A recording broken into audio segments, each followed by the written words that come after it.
lamun iman ka Allah ngajaga iman ngajauhan permaksiatan ngajauhan perkefuran Allah janji la fatahna alaihim barakatim minas samai wal ard niscaya kaula nu agung bakal ngalimpah ruahkeun ka nagara tersebut teh kabarokahan ilagit jeung ti bumi konsepna dua hiji amanu dua wattaqau bakal limpah ruah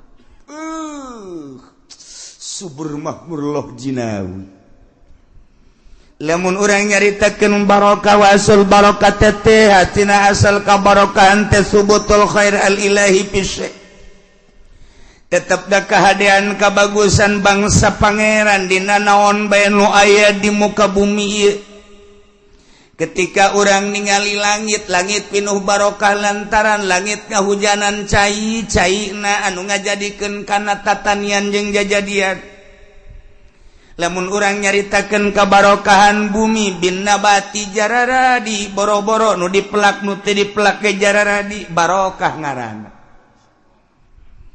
lamun urang hayang kos kitu konsepna dua hiji amanu dua wattaqau Allah janji la fatahna alaihim barakatim minas sama wallah tuturkeun ayat Quran ieu mah lain pidauh bupati ieu mah lain pidauh gubernur lain DPR MPR jeung presiden ieu mah nu boga langit bumi katut eusina nu boga dunia nyarita mun hayang la fatahna alaihim barakatim minas samai wal ard dua amanu wat taqau iman takwa ya Allah dibaca nama hampang iman takwa babari jasa iman takwa di pemerintah ge lamun pidato teu jauh ti eta iman takwa balik bae ka imah intip ku sia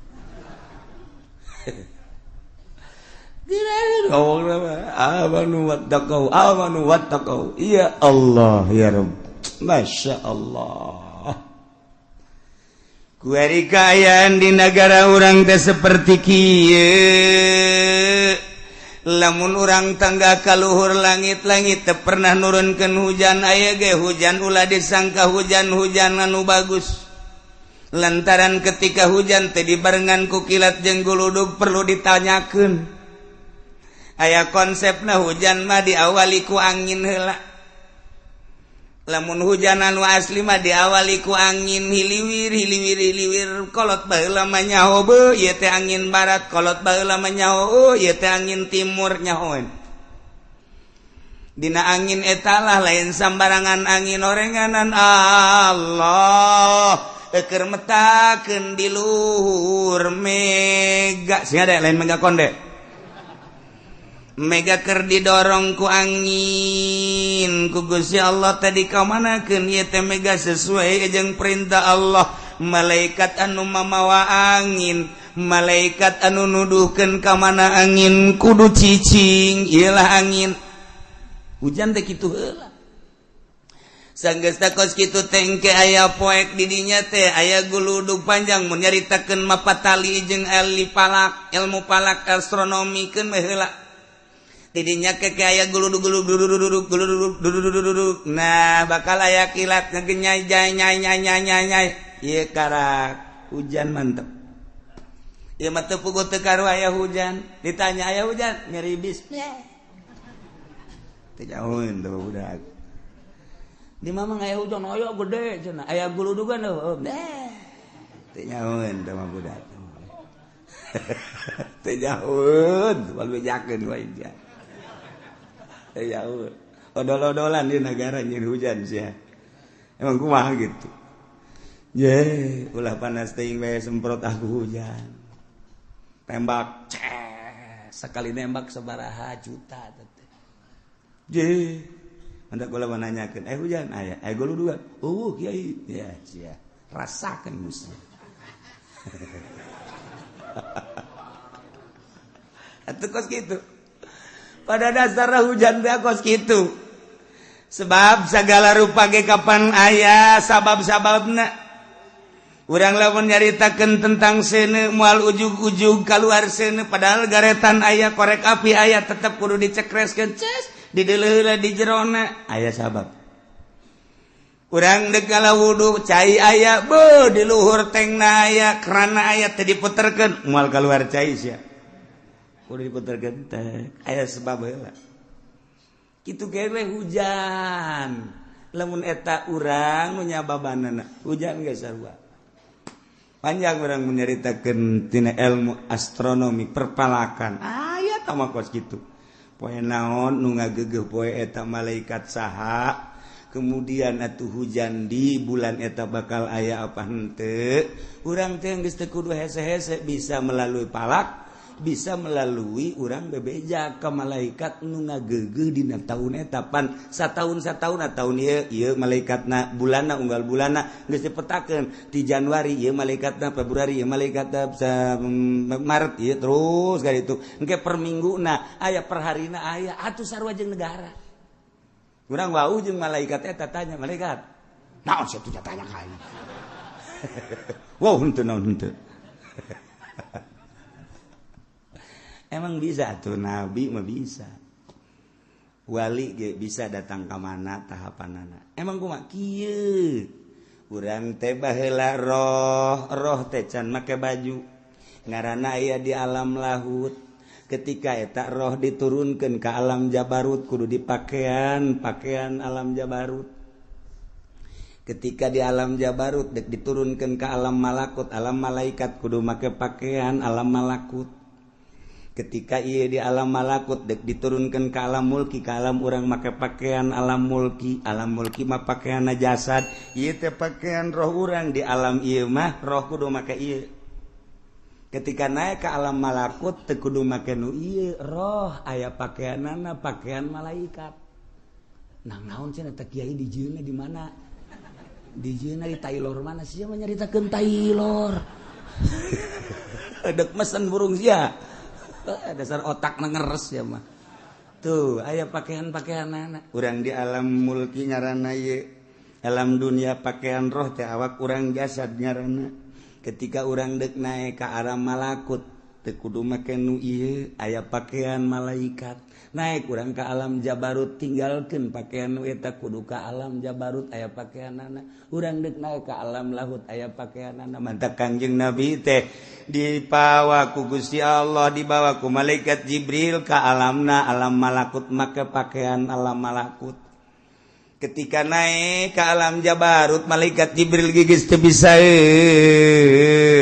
nganter cek Kangjeng Nabi Jibril ti handap babarengan jeung maneh nya atuh ka dieu maneh ninggalkeun ampura cek Jibril lain wilayah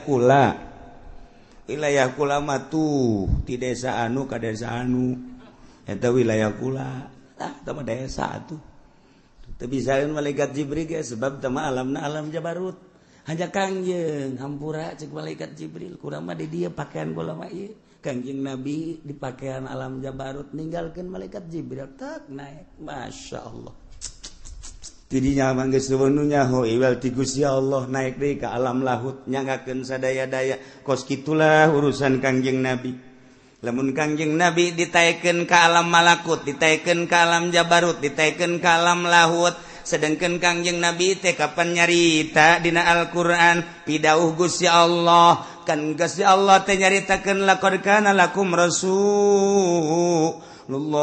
uswatun hasanah Kangjeng Nabi teh Rasulullahi uswatun hasanah contoh anu bagus geus atuh lamun contoh nu bagus Kangjeng Nabi urang mun nyontoh Kangjeng Nabi atuh bisa urang bisa naik ka langit lamun urang geus tuturkeun Kangjeng Nabi atuh bisa naik ka alam jabarut atuh lamun urang terus tuturkeun Kangjeng Nabi atuh bisa ka ditu naik ka alam lahut tinggal kumaha carana atuh tuturkeun Kangjeng Nabi cuman moal bisa lantaran Kangjeng Nabi geus nyarita ti Gusti Allah wa ma utitum minal ilmi illa qalila tepati maneh dibere tina ilmu kecuali saeutik anu bisa kadinya mah hanya segerintil teangan coba di Kabupaten Tangerang nu bisa naik ka luhur langit teangan coba melalui bupati jeung sekretarisna coba pangnengankeun lain naik ka luhur langit bebas ka laut modar tuh kan berarti aya sebab lamun eueuh manusia anu kos kitu hancur Jakarta dipimpin ku hancur Indonesia. Untung aya kene jelema nu kos karar itu. Nah ieu mah keur carita jelema lamun geus datang ka alam malakut berarti manehanana teh geus teu ngabutuhkeun ieu naik ka alam malakut babarengan jeung malaikat bisa negor ke malaikat teh ieu nyaritakeun eta maksudna. Oh ono opo malaikat ti mau beureun ieu mah nya. Ono apa sih nakon-nakon? Begini malaikat, ini kira-kira bulan ini hujan apa enggak? Cak malaikatnya non urusanana tuh sia. Hujan jeung teu urusan pangeran, teu mendek nanya bae. Tapi mah rahasianya, ulah dibejakeun ka jelema moal. Awas ieu mah kan urusan di alam malakut. Lamun sia turun ke alam jabarut, ke alam mulki nya alam nasut ngaranna urang teh ulah beja moal atuh geus dibere nya hukum malaikat tek aya manusia nu dibere kos kitu sebab nyanana geus bisa ninggalkeun ieu. Oh jadi berarti awak urang ulah dahar ulah nginum paes ya. Nu mentak ayalah paranti ngabersihan ruhani supaya ruhani teh bisa hihiberan sakumaha Kangjeng Nabi belah dieuna Sayyidina Umar belah dieuna Sayyidina Abu Bakar belah dieuna Tuan Abdul Qadir Jailani belah dieuna Syekh Nawawi Tanara belah dieuna Syekh Asnawi Caringin belah dieuna Syekh Daud belah dieuna tah nu kurang dizarahan di kitu Ki Mansur nu kurang dijarahan diunggal para wali eta teh nu rohna geus bisa ninggalkeun ieu nyana make pakaian alam malakut. Aya tuh lamun eueuh wae teh se negara acak-acaka. Ya Allah ya Rabbi. Masyaallah karim. Lamun urang di zahir ku ari teh budak mah make pakaian SD handapna beureum luhurna putih merah putih. Budak teh kuari di SMP, pakaian SMP, kuari manehanana neuk digawe di desa, make pakaian desa, kuari neuk digawe di kecamatan, make pakaian zonan garang PNS, kuari digawe di kabupaten, make pakaian PNS tanggeus lain deui, kuari bupati ge pakaian lain deui, gubernur lain deui, presiden lain deui, aya pakaian-pakaianana. Di alam eta ge sarua. Masyaallah karim. Nah ieu maka jenta mau keur carita urusan ilmu kawalian nu mantak urang kudu ngabersihan ruhani urang belah dieuna maka karak ngabersihan hate doang ulah ujub ulah takabur ulah ria ulah sumah ulah hubud dunya ubah hubul jahubur riasa piceunan nu kos karar itu ya Allah ya Rabbi miceunan eta ge seseleh bicanan eta teh seseleh lain nalagaan nu mantak dibagilah di awak urang teh sababaraha lelembutan lalipatul qalbi latifatul ruh latifatul sir latifatul qafi latifatul apa latifatul nafas latifatul qalb hiji-hijina latifah anu kudu dibersihan kudu didatangkeun nu mantak ngaranna teh aya takholi jeung tahali takholi piceunan nu garoreng engke tahali asupkeun ka awak urang terapkeun anu bararagusna lamun urang geus bisa takholi nu garorengna dipiceunan ku urang secara total tahali nu bagusna ku urang dia terapkeun di awak urang bakal tajalli ya Allah ngomong mangeunah kapanggih jeung bupati dibere duit dilegleg iya hese dua deket tak kuari manaon sababna begitu jelema jadi muih hajut teu bisa khusus salatna jelema begitu asup ka partai teu bisa khusus salatna kurang mangayakinkeun moal bisa khusus wani disumpah ya sombong cenah kuci aing waktu sombong bae mah waktu sombong bae kadeuleuan nu husu mah lain kitu tarangna kunaon barang jadi pemerintah acak-acakan ieu naon kitu ngaranna ibadahna bisa ngajahokeun naon tah teu beres kolbuna pagaweanna henteu takholi nya teu miceunan panyakit henteu tahali ngadatangkeun akhlak-akhlak anu bagus sifat-sifat anu bagus kanyaoan kadaharanana kapan ti pemerintah mah pajak ai pajak mah kapan haram secara mutlak geus lamun kiai menta ka pamarentah haju dileg-leg ku kiai teu celi anjing lamun bisa husu. Celi naon anjing. Celi naon ge anjing. Lain celi sia atuh celi aing mah hiji-hijina dua. Mun nya kitu teu. Celi anjing bae. Mal bisa hus. Ekstrim. Ilmu toriko mah kabeh ge ekstrim walain nu teu ekstrim. Sadunia kabeh ilmu toriko mah ekstrim bae. Aju kiaina diekstrimkeun kitu marah, atuh geus eueuh marahnya nama. Daek tuturkeun teh daek geus. Cak aing haram.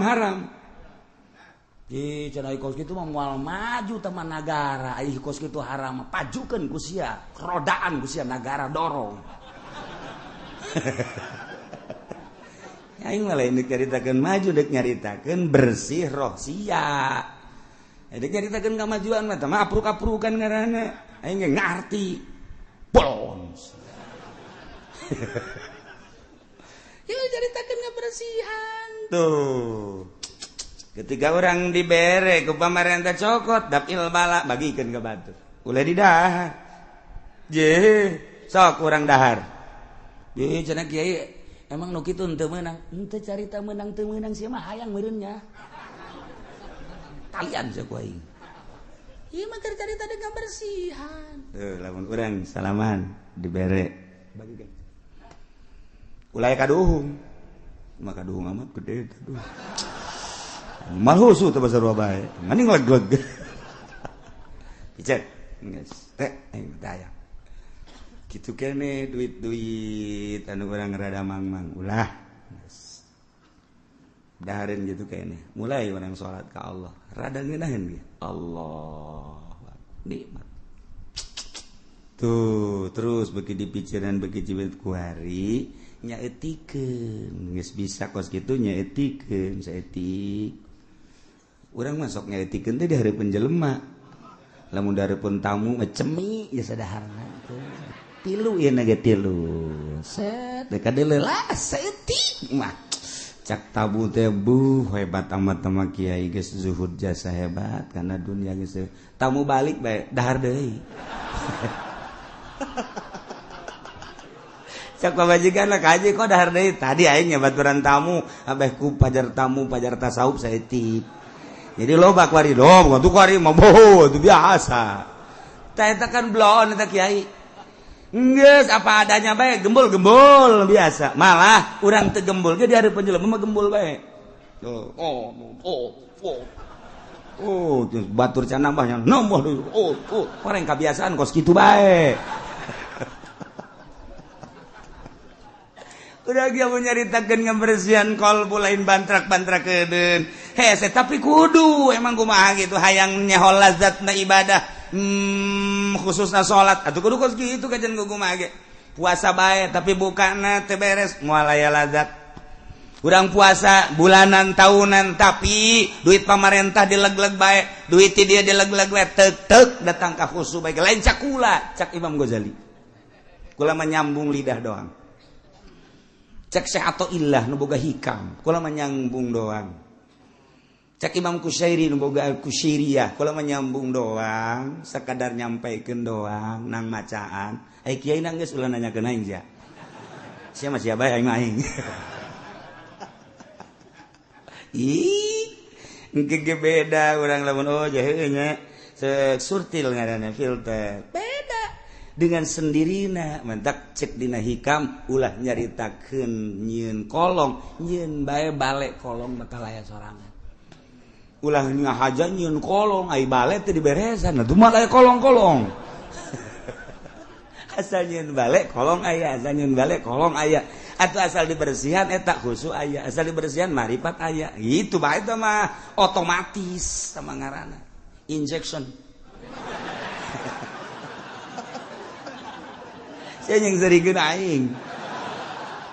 Ya Allah ya Karim. Nah, ieu mah keur carita bersihan gerage sebab di awak urang aya roh, di jero qalbu aya sir. Di jero qalbu urang aya sir, di jero awak urang aya ruh. Ruhna qalbu sir, ruhna awak urang ruh. Jadi berarti aya 4 dimensi di awak urang. dimensi zohir awak kurang dimensi batin roh dimensi jero golbu dimensi jero adalah sir aya nu datang ke awak doang pikih ngaranna aya nu datang ke golbu mulai tasawuf tata tasawufan gene aya datang ke sir aya datang ke ruh ibadat mantak ditata geus datang ke mana urang ibadah kadelean bakalna sebab ibadah zohir mah kos kitu ke lamun naik ibadahna geus datang ka qalbu kos kitu aya cirina ke lamun naik di ibadahna geus datang ka roh kos kitu sir kos kitu gitu sebab naon alamna beda alam urang alam nasut naik ke alam malakut pakaianna lain tingkahna ge lain naik ke alam jabarut pakaianna geus lain deui naik ke alam laut nu nyaho iwal ti Gusti Allah subhanahu wa ta'ala dicaritakeun sote horenganan aya wali Allah subhanahu wa ta'ala nah konsep negara supaya barokah dua Allah nyebutkeun amanu wa taqwa iman jeung takwa kuali lamun urang nalah negara urang tangga kaluhur langit teu pernah ngahujanan urang neuleuh ka bumi sawah telaan kuari maneuleuh ka empang cai mah ayangan hararejo neuleuh urang ka perkebunan kuari geus bararotak geus lain hejo neuleuh urang ka jalan cai kuari cai teh butek aya nu kering eueuh caian bahkan aya nu geus sababaraha daerah kekurangan cai berarti kan pinuh ku teu berkah ketika urang kapanggih jeung jelema asa teu menyatu sia-sia aing-aing padahal mah masyarakat jeung pamarentah teh hirup di hiji nagara teh eta pamarentah teh ngurusan aset-aset nagara jang rakyat tapi kunaon kuari mah rakyat ketika neuleuh polisi asa pa aing-aing ketika rakyat neuleuh abri asa teu menyatu kos lain alam urang lamun neuleuh polisi okos di alam luar polisi mah lain urang Indonesia nya nama urang planet urang lamun neuleuh abri kitu kene kok teu menyatu amat sih aya naon garis pemisah antara masyarakat jeung polisi antara masyarakat jeung abri kitu kene jeung pamarentah komo lamun masyarakat ngadenge pengacara jeung hakim asana geus lain deui jasa padahal mah ayana hukum teh jang negakeun keadilan jeung kemakmuran kejujuran di bangsa di negara urang kemudian lantaran orang bodoh minta bantuan ke pengacara supaya nu bener dibenerkeun nu salah disalahkeun tapi pada kenyataan nama horenganan lain kos kitu kulantaran lain kos kitu masyarakat gadenge pengacara teh geus tabu masyarakat gadenge hak hakim teh geus tabu masyarakat gadenge jaksa teh geus tabu geus asa lain bangsa Indonesia nya nama bangsa jin tu lain deui teu berkah ketika orang ninggalin keberkahan mah ieu langit nurunkeun hujan teh karasa ku urang tiis lantaran dibarengan ku angin nyelecep hujan teh singkolocor digigir imah urang di sawah di jalan sapoe dua poe katingali kos ngembel taneuh teh iyalah pinuh barokah teu kebal jarara dijukut di sisi-sisi imah urang di sawah di huma di kebon-kebon Masya Allah menang saminggu hejo ngeplok kadele ku urang jembar rarasaan hate teh neuleuh pasawahan teh Masya Allah suburna nu luar biasa caina ngemplang teh lila di pelakan pare hejo rata luar biasa urang ningali ka sawah di sawah teh loba caian Masya Allah lauk betik jeung lauk julung-julung lulumpatan bunga jasa kebelah dituna aya lele segala aya gabus Masya Allah ningali di solokan-solokanana ya Karim eta mah lele rombongan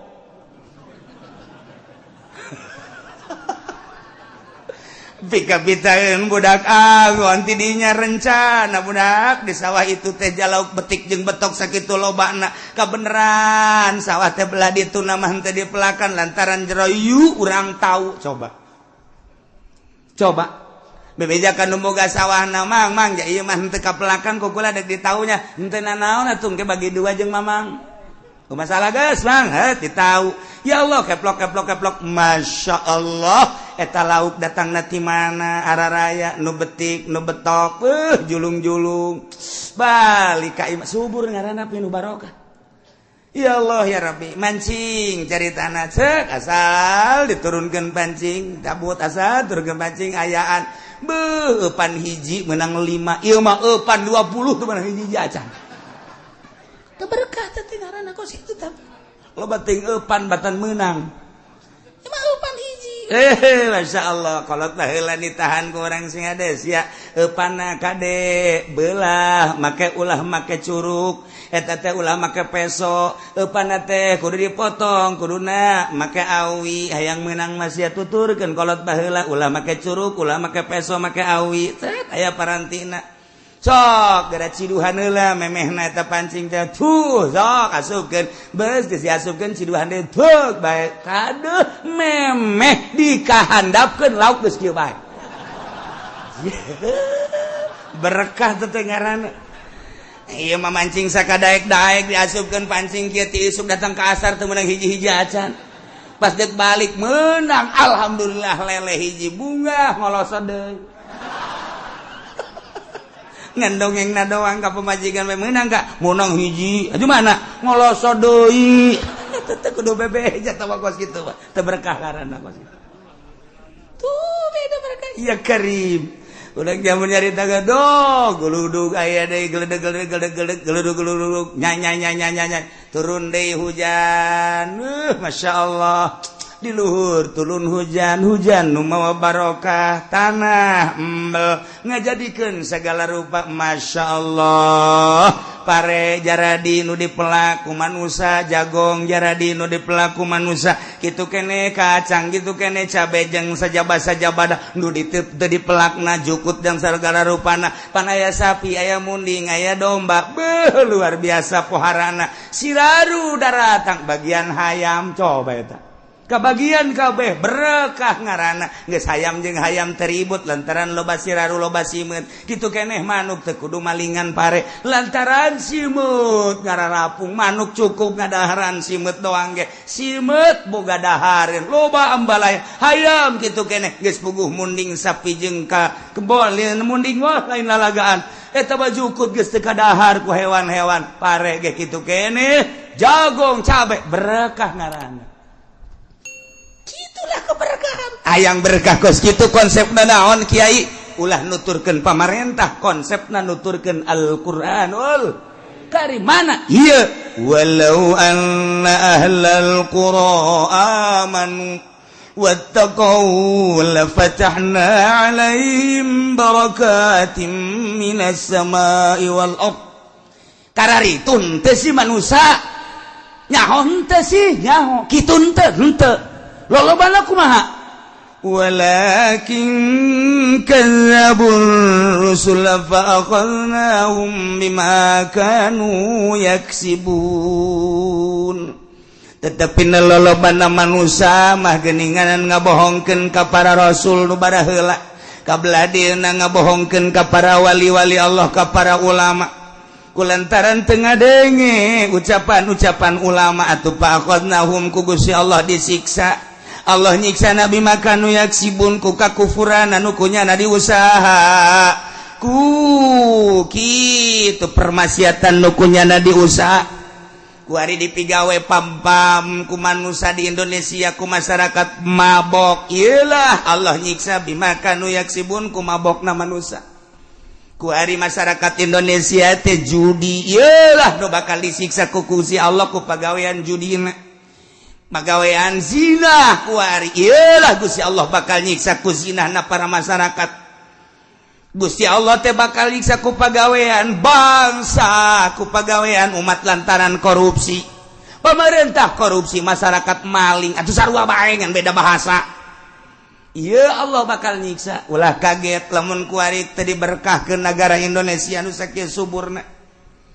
Tetangkalan arareueuh ku ari mah beuh pare-pare geus teu panen sakarawang sasubang Bandung Indonesia mah Indonesia Tangerang mah geus puguh pertanian ieu.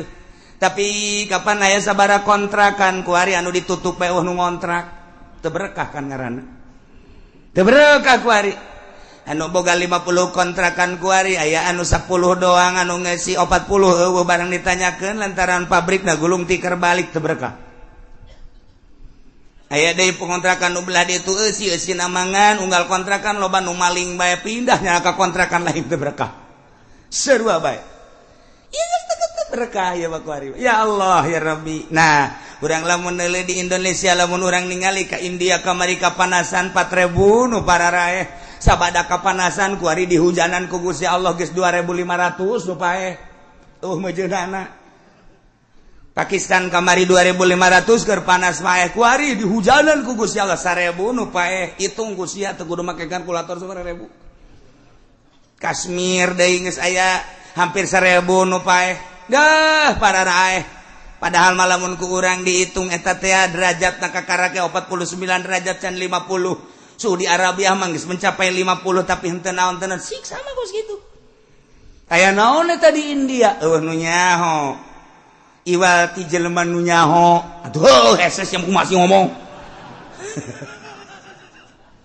Aya seorang dai waliullah dakwah di India, kemudian pada bulan Rajab kemari jelema tersebut diculik, dibawa ke Amerika, dibunuh hiji waliullah. Nomor kedua ya jelema dakwah di India sarua bae istimewa dakwahna. Eta teh kira-kira umur 45 tahun. Wah, jelema loba jasa nu arasub Islam, culik deui ku Amerika, dibunuh deui. Di Pakistan hiji, golota mah. Kemudian nyada dakwah, lain lalagaan hebatna eta jelema dakwah, teu perlu kuguna dicaritakeun ngaranna. Kemudian tangkap di Pakistan, dibunuh keneh di Pakistan. Terakhir di Kashmir, eta ge sarua bae, dibunuh. Kula geus boga piling ngan aidek ngomong besi nyanyahoanan sakula di bulan Rawah teh asana India disiksa kajen ku kumaha sebab nu dua eta wali Allah nu di Pakistan wali Allah asana kajen ku kumaha kena siksa ngan teu ngomong we kula. Masya Allah terjadilah sabaraha ribu datang ka kuari panas paeh loba cai paeh kana bah ulah sanawara. Ieu dicaritakeun sote lainna naon sing hade atuh di negara urang ulah terjadi seperti kitu yuk urang tingkatkeun sifat kebangsaan urang sifat kitu kepatriotan urang keagamaan urang ngahiji sakumaha baheula ulah aya gap ulah aya jurang pemisah antara urang jeung pamarentah antara urang sesama urang ieu mah urang salap itu modern kok aya beda nu modern ka salap sinis baik orang salap atau pernah sinis kan nyana eta menyaritakeun tentang kebobrokan modern atuh lain sinis ngaranna ngajelaskeun nya teu pernah sinis tapi kunaon nyana embung kapanggih ieu nu bakal jadi siksa kitu keneh jeung pamarentah jalain keheul nu jadi pamarentah ge kadang dulur urang kadang tetangga urang kadang kawauh urang ketika dicaritakeun kabobrokanana pajar aya ge lain karena sehat sing hade sia ulah kitu atuh. Ieu negara urang ieu teh lain nu maneh ulah mentang-mentang kerja di pemerintah bupati gubernur presiden asa nu aing nu urang kabehan wajar lamun urang negor kade ulah sok kamalinaan teuing da leluhur urang inget leluhur urang baheula ieu teh hasil merdeka teh nang kolot urang baheula nah nyatukeun ku urang ieu akibat daripada pasalia Muhammadiyah ka dieu lempangna NU ka dieu lempangna Golkar ka ditu lempangna P3 ka dieu lempangna PKB ka dieu kapan cenah jang bangsa kok beda-beda sih nah ieu lah nu kudu ku urang diperhatikeun diamati supaya urang ngahiji aya butuh mah partai pek bae ketika teu butuh teu kudu dikumahakeun deui nah lamun urang amanu wattaqau Allah janji la fatahna alaihim barakatim minas sama duh lamun geus dibere barokah kan ngeunaheun urang hujan turun ngeunaheun taneuh jadi tatanen gitu keneh hasil tanina kemudian kurang didahar ngeunah di daharna jadi cai mani disalurkeun ka pamajikan urang cara nyalurkeunana make aturan Islam maca doa heula urang Allahumma jannibis syaiton wa jannibnas syaitana ma razaqtana Banteng nyahuan mah pamajikan nanya, mah ngadoa heula emang nanaonan sih, sia mah kumaha sih? Engkos duduk ngariung bae jagana. Enggak tahu ka pamajikan aku kudu ngaji. Mah teu ngaji pajar ngariung urang. Udah kan salurkeun ka pamajikan urang set. Ketika urang deuk kaluar cai mani aya babacaan di jero hate bae lantaran ayat supaya naon anakna supaya nyaho kana agama. Ya Allah aya aturan-aturanana. Engke disalurkeun aya lah terkandung di jero beuteung ibu kaluar masyaallah gunting pi tak gunting rambut. Gunting rambut di marhabaan deut ka belah dieuna aya HP malaikeun. Guna tak lantaran tadina dibacaan di doa. Ayat TV bungen ya nama ngandeuleuh doang paling ya.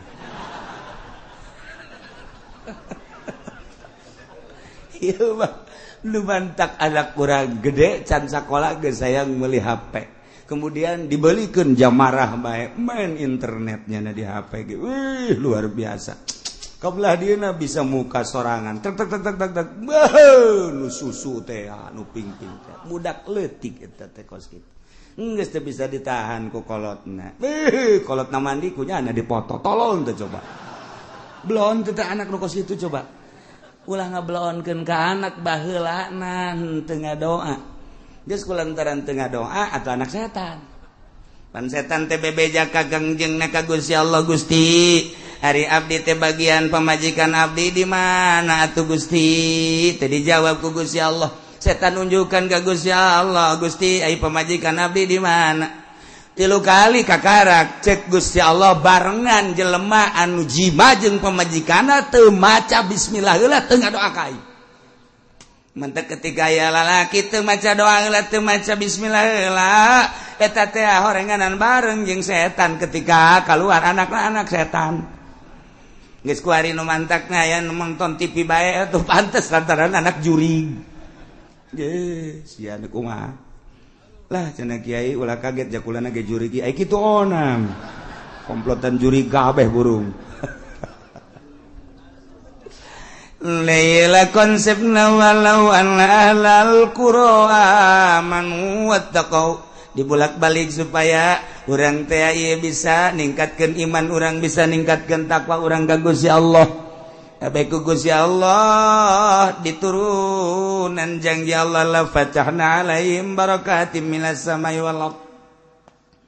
Geus teu kudu istisqa. Asal amanu wattaqau Allah pasti nurunkeun la fatahna alaihim. Isin wari istisqa orang ngajak saha? Ndek ngajak saha istisqa?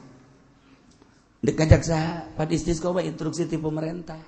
Bupati ngainstruksikeun ka masyarakatna melalui camat. Camat lantaran manehna mah sahibul wilayah nitah ka kiai. Geus lamun kiai dititah ku camat, wajib nurutna. Camat ditoel instruksikeun atuh ku ari titah parwasa dek istisqa geus kitu heula. Ulah main jeger-jeger bae. Oh puasa heula 3 poe geus beres puasa kakarak surtil ku kiaina ieu ulah ilu berangkat ku ari ka lapangan ku kiaina nu geus ikhlas buka izin ka Allah embe munding sapi bawa ka lapangan hayam bebek bawa ka ditu nini jeung aki-aki jeung orok bawa keuna ngajengek-jengek ditu di lapangan. Penke kapanasan ta panas karak salat istisqa sholli sunnatal istisqa Allahu akbar urang salat istisqa kebo eta kan ngomong panas sia teh teu ngarti sih bingung we kumaha meureun sapi ditanya ku sapi nu siji Mohon panas bebek Boh kabeh teh cicing panas pan Allah memperhatikan bosat toh hewan kabeh panas-panasan geus urang mah henteu dianggap sebab urang mah korupsi sebab urang mah nonton TV sebab tah dianggap mah bebek wek cak Allah aing mah ngahujanan ge bebek lain ka sia Gusti sapodo deuk hujanan bebek tan penting hujan we lah pokona mah. Isi nu rek wari deuk isis kok embung. Sahabaturna isis kok. Sahabaturna jatuh meminta ke Allah supaya hujan kudu nu beres atuh Kangjeng Nabi mah keur maca khutbah. Alhamdulillah. Shalatu wassalamu ala Rasulillah. Aya sahabat, Tuhan, ulah khutbah bae kunaon? Panas kami minta hujan. Langsung ngadoa Kangjeng Nabi hari tak keneh hujan. Kangjeng Nabi tak oh bunga luar biasa datang kan teu bisa balik. Di masjid hujan terus gebrek bae. Kangjeng Nabi mah di masjid ibu Kangjeng Nabi balik. Bari Kangjeng Nabi teu bisa hujan. Teu bisa keraat ke hujan di keraat balik nyanda ka ieu mah saminggu hujan bae. Saminggu turun hujan. Wow, datang ka aya imah-imah nu ka bawah. Imam-imam panggung-panggung maka bawa segala pagar-pagar ke bawah. Nyana Jumat deui jeung Kangjeng Nabi. Begitu Kangjeng Nabi baca khutbah ngacung deui. Aya naon deui sia cek Kangjeng Nabi. Kamari ngomong. Ulah kieu atuh hujan ge Gusti. Kunaon emang atuh ambalah aya cak jalan teu kada jalan bajir. Kangjeng Nabi langsung ngadoa deui ret turun hujan turun tuh model kos kitu Kangjeng Nabi. Masya Allah. Nah iya wani urang ge lamun nuturkeun jelema nu ikhlas mah aya nuturkeun nu teu ikhlas. Aya teh ge nutas naon ngaranna istisqa di nelayan. Di hareupeun nelayan. Di haharuan ku kiai. Sama istisqa sih di nelayan. Itu ibadah ya mah urang mah pokona mah di mana tadi mana. Belum teh coba ngajawab. Kalau dimaksud nah yang hujan itu urusan hujan urang pangeran urang mah penting mah istisqa baik itu ganjaran. Pente datang ka maksud dong mah datang ge kan ibadah doang istisqa dilaksanakeun tahajud henteu. Intip urang barang penting hees bae cak sia ibadah bego. Hah, ai kamari sia. Ngomong tahajud sia tuh. Coba hayo. Tahajud mah nu ngalem jeung urang mere duit tuh kan. Tembung aing menuturkeun usara itu. Embung. Munuk ikhlas tu andieu karak daek atuh kiai bae uai ge embung. Ieu bae konsepna laksanakeun amanu wat taqau. Lamun hayang subur turun hujan ge urang kabehan di imah masing-masing tingkatkeun iman urang, tingkatkeun takwa urang, lobakeun tadarruk ka Gusti Allah, taubat ka Gusti Allah, enta masing-masing. Gusti abdi butuh cai sok penda sakali dua kali ai istisqa teu bisa mamaning ngadoa bae ngan ieu amanu wattaqau bisa ku urang dipake tawasul ahli-ahli Allah sakumaha Sayyidina Umar tawasul sakumaha Sayyidina Ali tawasul ketika hayang turun hujan teh urang ge nyaritakeun ieu bae Gusti teh janji cek Gusti dina ayat Gusti teh walau anna ahlal qura amanu wattaqau lamun ahli nagara arariman jeung tararakwa cak Gusti la fatahna alaihim barakatim minas sama'i wal ardi langit bakal nurunkeun hujan bumi bakal ngajadikeun jajadian tina sabagian hamba Gusti teh abdi Gusti abdi teh hayang ningkatkeun iman abdi takwa abdi sakieu mah jararasaan abdi geus tingkat jasa sia cak Gusti Allah ningkat ge cak aing mah henteu mal ka dihujanan. Engke urang makin hari terus engke ge aya ti Gusti Allah. Masyaallah mantap. Ai kudu nama amanu wattaqau pimimpin nagarana kudu ngainstruksikeun ka masyarakatna kudu ningkatkeun keimanan jeung takwa ka Gusti lantaran besi disiksa ku Gusti Allah. Engke lamun arariman jeung tararakwa makan ku Gusti Allah teh dibere kabarokahan langit turunkeun hujan anu pinuh bakal nyuburkeun bumi bakal ngajadikeun jajadian pinuh kasuburan tetapi nahorenganan walakin kadzabu fa akhadnahum bima kanu yaksibun lolobana mangabohongkeun ka para rasul para nabi ngabohongkeun ku ari ngapa ka para wali ka para ulama atuh Allah bakal nyiksa ku pagawean-pagawean nunang tangan ka Gusti Allah naudzubillah min zalik yuk masing-masing di imah masing-masing geus ulah waka ngajakan batur sorangan be heula jadidu imanakum bila ilaha lobakeun maca la ilaha illallah lobakeun maca sholawat ka Kangjeng Nabi kabelah dieuna terus